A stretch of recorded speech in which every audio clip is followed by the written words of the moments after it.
नमस्कार दोस्तों, मैं मनोज शर्मा। मैं आज आपको बताने जा रहा हूं कि कैसे मनसा ज़िले का एक बच्चा देखते ही देखते शुभदीप सिंह सिद्धू से सिद्धू मूसेवाला बन गया और हर जगह उसके गीत, चाहे पार्टी हो, शादी हो या फ्रेंड फेस्ट, हर जगह बजने लगे। गाड़ी हो या फिर तमाम चीज़ें उसके सॉन्ग से गुलजार रहने लगे। दरअसल 11 जून 1993 में मनसा ज़िले में सरकारी अफसर भोला सिंह और उनकी पत्नी के यहाँ शुभदीप सिंह सिद्धू का जन्म हुआ। बच्चा काफ़ी एक्टिव था।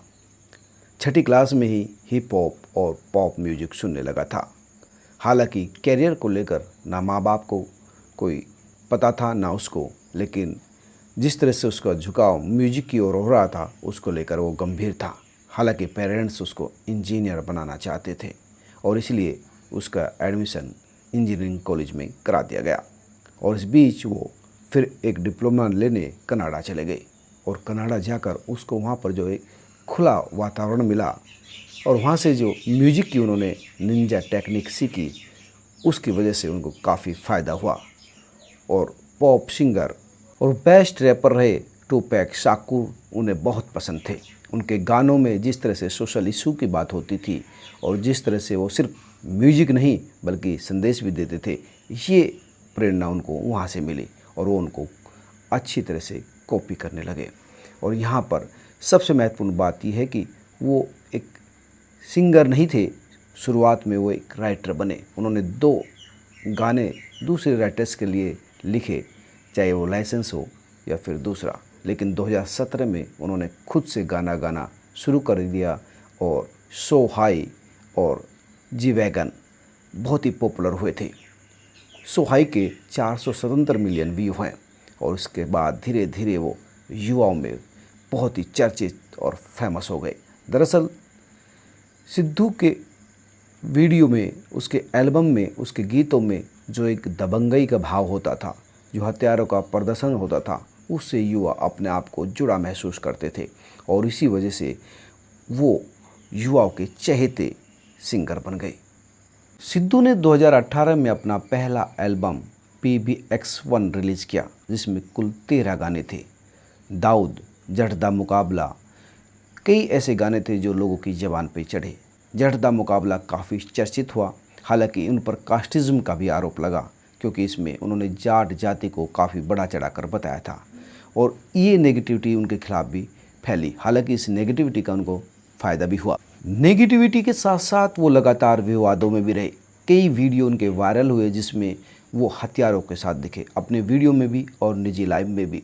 AK-47 चलाते हुआ उनका वीडियो वायरल हुआ। लॉकडाउन के दौरान भी 5 पुलिसकर्मी उनको AK-47 देते हैं और कहते हैं चलाओ।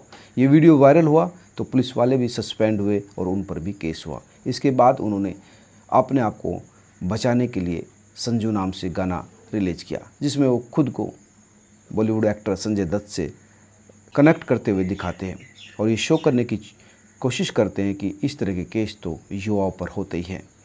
सिद्धू मूसेवाला ने कई हिट सॉन्ग दिए तो कई फिल्मों में भी उन्होंने काम किया। मूसा जट, जट्टों का मुंडा गाउन लगा, गुनाह, तेरी मेरी जोड़ी, यस आई एम स्टूडेंट, कई ऐसी फिल्में हैं जिनमें उन्होंने काम किया और लगातार उनकी पॉपुलैरिटी बढ़ रही थी। लगातार एक लड़का मनसा के एक छोटे से गांव में पैदा हुआ और नेशनल और इंटरनेशनल स्तर पर इतनी कम उम्र में 28-29 साल की उम्र में स्थापित हो गया। लेकिन गैंगवार ने उस कलाकार को हमसे छीन लिया। ये पूरे देश का युवा आज अपने आप को महसूस कर रहा है और महसूस कर रहा है कि इन जैसे गैंगस्टर जो इस तरह के कारनामे करते हैं उन पर कब अंकुश लगेगा। पंजाब के पिछले चुनाव यानी 2021 में दिसंबर में ही उन्होंने कांग्रेस ज्वाइन की थी। हालांकि वो विजय सिंगला जो स्वास्थ्य मंत्री थे, जिनको भ्रष्टाचार के केस में गिरफ्तार किया गया, चुनाव हार गए थे उनके खिलाफ, लेकिन उन्होंने राजनीति में भी दखल देना शुरू कर दिया था। कांग्रेस के बड़े नेता नवजोत सिंह सिद्धू उनको कांग्रेस में लाए थे। हालांकि नवजोत भी इस वक्त जेल में है, यानी दोनों सिद्धुओं का बुरा वक्त आप कह सकते हैं। सिद्धू मूसेवाला की शादी होने वाली थी, लड़की के साथ उनकी इंगेजमेंट हो चुकी थी, माँ शादी के लिए तैयारी कर रही थी। और ऐसे वक्त में इस युवा का यूँ चले जाना पूरे देश के युवाओं को, संगीत को चाहने वालों को खल रहा है। और ये सवाल सरकार और सिस्टम से भी है कि इस तरह के गैंगवार रुकने चाहिए, इस तरह के गैंगस्टर नहीं होने चाहिए कि वो किसी को भी कहीं भी इस तरह से मौत के घाट उतार दे। इस संगीतकार को हमारी ओर से भावपूर्ण श्रद्धांजलि।